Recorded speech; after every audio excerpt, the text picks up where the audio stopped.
Praise the Lord. Please food रेसिपीमध्ये आपणा सर्वांचं खूप मनापासून स्वागत.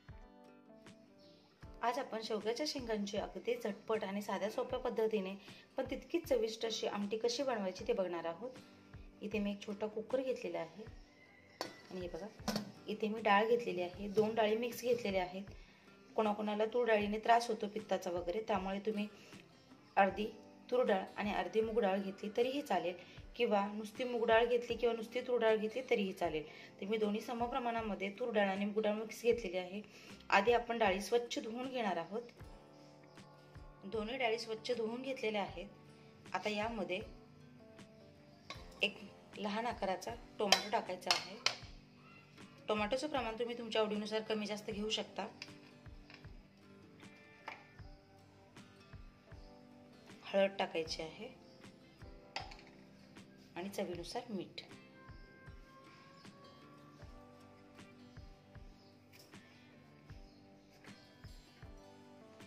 आणि पाणी टाकायचं.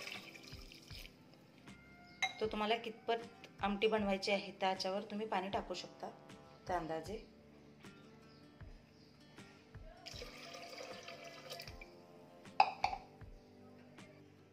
हवं तितकं पाणी घातलेलं आहे. आता आपण कुकर झाकून 1-2 शिट्टी करून घेणार आहोत. गॅसची आच मध्यम ठेवायची आहे आणि त्यावर 2 शिट्टी काढून घ्यायची आहे, म्हणजे डाळ परफेक्ट शिजते. आणि इथे शेवग्याच्या शेंगा छोट्या आकारामध्ये कट केलेल्या आहेत आणि स्वच्छ धुवून घेतलेल्या आहेत. वरची साल जी असते ती काढलेली आहे. तर बऱ्याच लोकांना प्रश्न पडतो की शेवग्याच्या शेंगा अशा बारीक घ्यायच्या की जाड घ्यायच्या. जाड बारीक याचा प्रश्न नसतो. तर शेवग्याच्या शेंगा जाड असू देत अगदी किंवा बारीक असू देत, पण त्या कोवळ्या बघून घ्यायच्या आहेत. ज्यावेळेस आपण शेवग्याची शेंग घेतो आणि अशी प्रेस केल्यावर हलकीशी दाबली जाते किंवा साधारणतः त्याला लवचिकपणा असतो, ती शेवग्याची शेंग कोवळी असते खायला. त्यामुळे जाड असो अगर बारीक असो, कोवळी बघून शेंग घ्यायची. आतून छान जाड जी शेंग असते ती छान अशी गाभेदार असते, त्यामुळे आमटीला चव आणखीनच वाढते.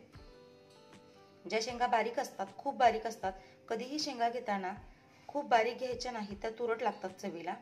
त्यामुळे ज्यावेळेस तुम्ही शेंगा घ्याल त्यावेळेस एकतर मध्यम आकाराच्या किंवा जाडसर अशा बघून घेतल्या तरीही चालते. फक्त ज्या शेंगा आपण घेतोय त्या कोवळ्या घ्यायच्या आहेत.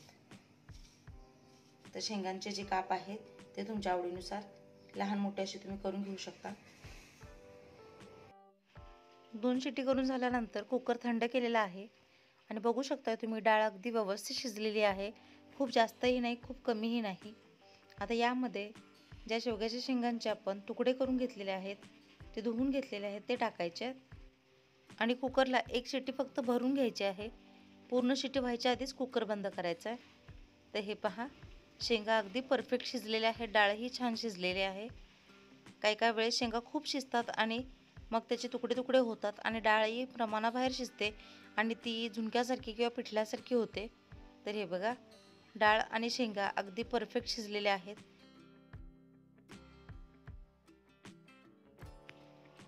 इथे हे बघा, एका टोपामध्ये म्हणजेच पातेल्यामध्ये 2 ते 3 चमचे तेल घ्यायचं आहे.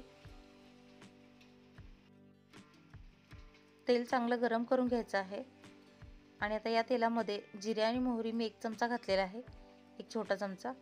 जिरे मोहरी छान तडतडून घ्यायचं आहे. हे पहा, आता यामध्ये बारीक करून ठेचलेला लसूण घातलेला आहे. शेवग्याच्या शेंगाच्या आमटीमध्ये लसूणाचा फ्लेवर खूप छान लागतो, पण तुम्ही तुमच्या आवडीनुसार कमी जास्त लसूण घालू शकता. आता यामध्ये इथे आपण कढीपत्ता घातलेला आहे. कढीपत्ता देखील छान तडतडून घ्यायचा आहे. तर लसूण घालताना तुम्ही तुमच्या आवडीनुसार कमी जास्त घालू शकता, पण लसणाच्या फ्लेवरमुळे आमटीला खरंच खूप छान चव येते. लसूण आपल्याला सोनेरी रंगापर्यंत छान भाजून घ्यायचा आहे. लसणाचा रंग छान बदललेला आहे आणि आता यामध्ये टाकायचं आहे हिंग. तर अगदी चिमूटभर हिंग टाकायचं आहे. काही लोकांना हिंगाचा फ्लेवर आवडत नाही, पण हिंगामुळे आमटीला चव छान येते, त्यामुळे अगदी चिमूटभर टाकायचं आहे. आता यामध्ये कोल्हापुरी कांदा लसूण चटणी आणि रंग किती सुंदर दिसतोय ते बघा. तर आमटी किती प्रमाणात बनवता यावर मसाला म्हणजेच चटणी टाकायची आहे आणि तेलामध्ये चटणी छान परतून घ्यायची आहे. ज्यावेळेस आपण तेलामध्ये चटणी परतून घेतो आमटीला कट छान येतो आणि चव देखील छान लागते। आता यामध्ये डाळ आणि शेंगा जे शिजवून घेतलेले आहे ते टाकायचं आहे। तुम्हाला आमटी कितपत जाड हवी आहे कितपत पातळ हवी आहे त्यावर पाणी घालून ॲडजस्ट करायचं आहे। तर अगदी कोणत्याही वाटणाशिवाय झटकीपट बनणारी आमटी आहे। उचलून प्यायला देखील छान लागते आणि चव खरंच खूप छान लागते।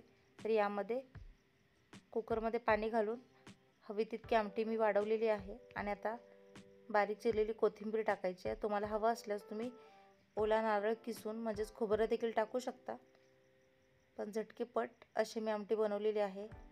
डाळ शिजताना आपण मीठ टाकलेलं, त्यामुळे इथे मी मीठ टाकलेलं नाही आहे।